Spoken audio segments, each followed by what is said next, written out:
Welcome back to my channel. आज मैं नई घटक की ओर चल रही हूँ जो कि हमारा चौथा घटक है पुनर्बलन। पुनर्बलन सिद्धांत के प्रतिपादक हैं सुप्रसिद्ध मनोवैज्ञानिक स्किनर हैं और इन्होंने ही पुनर्बलन का प्रतिपादन सर्वप्रथम किया। पुनर्बलन एक ऐसी तकनीकी है जिसके माध्यम से व्यक्ति के व्यवहार को वांछित दिशा की ओर प्रेरित किया जाता है, इसलिए पुनर्बलन बहुत ही आवश्यक है।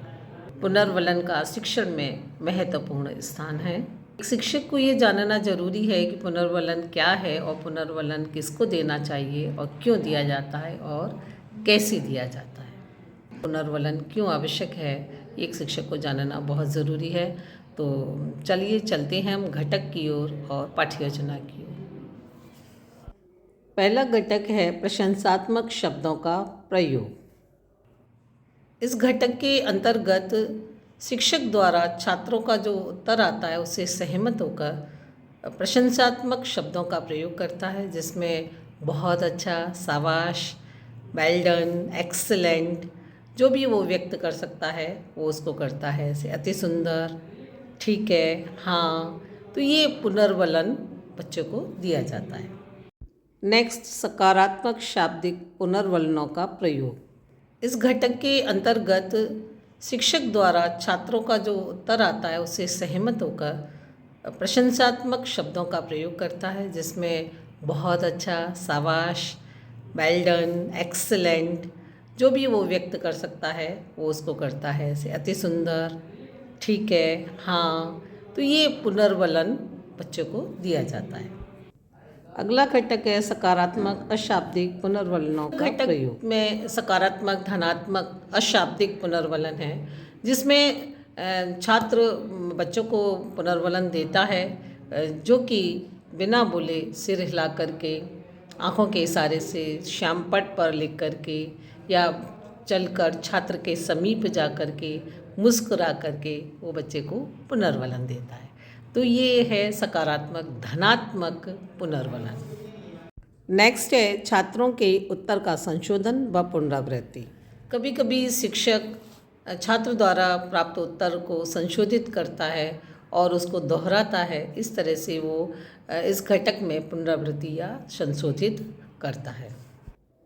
अगला है छात्र के उत्तर को ब्लैक बोर्ड पर लिखना। नेक्स्ट, विद्यार्थी के उत्तर को वो श्यामपट्ट पर लिखता है, जिससे कि विद्यार्थी बहुत खुश होते हैं और उनका वो बच्चे सावधान भी रहते हैं कि हमसे पूछा गया उत्तर भी श्यामपट्ट पर लिखा जाता है, या छात्र से ही कहते हैं कि आकर के आप श्यामपट्ट पर लिखिए। तो ये पुनर्बलन है, बच्चे को मोटिवेशन देने का ये तरीका है। नेक्स्ट है नकारात्मक पुनर्बलकों का प्रयोग। नकारात्मक अशाब्दिक पुनर्बलकों का प्रयोग। इस प्रकार की पुनर्बलन में भावभंगिमा ही कार्य करती है। शिक्षक जहाँ शब्दों का प्रयोग नहीं करता है, सिर्फ अपने बॉडी लैंग्वेज से व्यक्त करता है, अस्वीकृति प्रदान करता है। जैसे छात्र का उत्तर नहीं आया या खड़ा होकर के कुछ बोल नहीं पा रहा है तो गुस्से में घूर करके देखना, त्योरी चढ़ा करके देखना, पैर पटकना, आंखें लाल हो जाना, नकारात्मक रूप से गर्दन हिला देना, ये नकारात्मक अशाब्दिक पुनर्बलन है। नेक्स्ट घटक है हतोत्साहित शब्दों का प्रयोग। नेक्स्ट है हतोत्साहित करने वाले शब्दों का प्रयोग। ये इस प्रकार का पुनर्बलन छात्रों के अवांछित व्यवहार को रोकने के लिए किया जाता है। इसमें शिक्षक अनेक प्रतिक्रियाएं करता है, जैसे छात्र से कहता है ध्यान किधर है, कहाँ देख रही हो, आगे से ध्यान देना, तुम मन नहीं लगा करके पढ़ रही हो, उत्तर नहीं दे रही हो। तो इस तरह के जो कि हतोत्साहित करने वाले शब्दों का प्रयोग से हमें बचना चाहिए और जहाँ तक है बच्चों को उत्साहित ही करें। लास्ट है पुनर्बलकों का अनुचित प्रयोग। नेक्स्ट एंड लास्ट है पुनर्बलकों का अनुचित प्रयोग।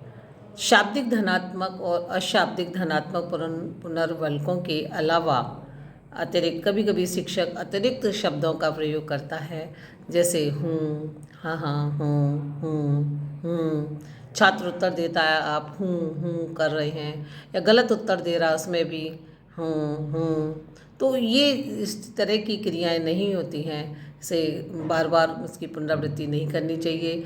गलत पर सही के लिए गर्दन हिला देना अनुचित पुनर्वलकों का प्रयोग कर जाता है। तो ये कभी कभी पुनर्वलक बच्चों के अधिगम में बाधक साधक होते हैं, इसलिए शिक्षक को आदतवश इसका सतत प्रयोग करते हैं तो वो अनुचित है, इससे हमें बचना चाहिए।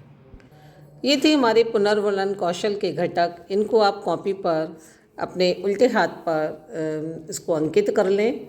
8 घटक हैं। इन 8 घटकों का हमें प्रयोग करना है अपनी पाठ्य योजना निर्माण में। इस बात का हमें विशेष ध्यान रखना है। और पुनर्वलन और दाएं पृष्ठ पर सूक्ष्म पाठ्य योजना का निर्माण करना है। इसको हमने 2 पार्टों में डिवाइड किया है, दिनांक, विषय और प्रकरण। इधर हम कक्षा, समय और कौशल लेंगे। इस बात का ध्यान रखिएगा, 3 पार्ट में हमें नहीं करना है।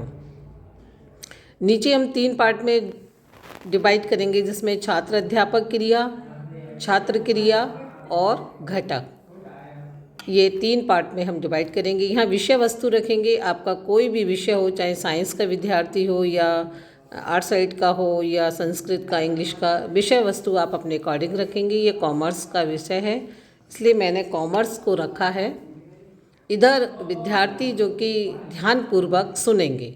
जब अध्यापक छात्र क्रिया करता है तो यहाँ पर ध्यानपूर्वक सुनते हैं और घटकों का यहाँ प्रयोग नहीं करेंगे। प्रश्न पुटअप करते समय ही घटकों का प्रयोग होता है। जैसे प्रश्न किया है तो बच्चे ने उत्तर दिया है तो पहला घटक दिया है, तो पहला घटक यानी प्रशंसात्मक शब्दों का प्रयोग किया है, तो पहला घटक यहाँ पर लिख दिया है।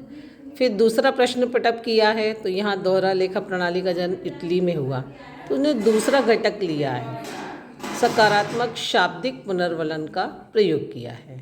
तो आप जो भी घटक ले रहे हैं, आप अगर श्यामपट्ट पर लिखते हैं या संशोधन करते हैं तो उसी हिसाब से वो नंबरिंग यहाँ पर डालनी होती है। तो जैसे दोहरा लेखा प्रणाली का जन्म कब हुआ? दोहरा लेखा प्रणाली का जन्म 1994 में हुआ। तो इन्होंने एक घटक भी लिया है और चौथा घटक भी लिया है। तो 1 नंबर पर हमने क्या है, प्रशंसात्मक शब्दों का प्रयोग किया है और चौथे में संशोधन व पुनरावृत्ति की। इस तरीके से ही आपको पाठ्य योजना का निर्माण करना है और घटकों का प्रयोग करना है। तो आप इसी तरह से बनाएं। तो ये थी आज की पाठ्य योजना। आज का प्रश्न है कि पुनर्वलन कितने प्रकार के होते हैं? कमेंट बॉक्स में अवश्य लिखें। आई होप आपको ये वीडियो बहुत ही लाभान्वित होगा। जो मैंने टिप्स बताए हैं, जो घटक बताए हैं, वो आपके टेट और सुपर टेट में इनमें से ही प्रश्न आते हैं। घटकों को अवश्य ध्यानपूर्वक सुनें और पाठ्य योजना का निर्माण करें, बनाएं। और अगर आप समझ में नहीं आ रहा है तो कमेंट बॉक्स में ज़रूर लिखें। तो फिर मिलते हैं अगले वीडियो में, तब तक के लिए गुड बाय।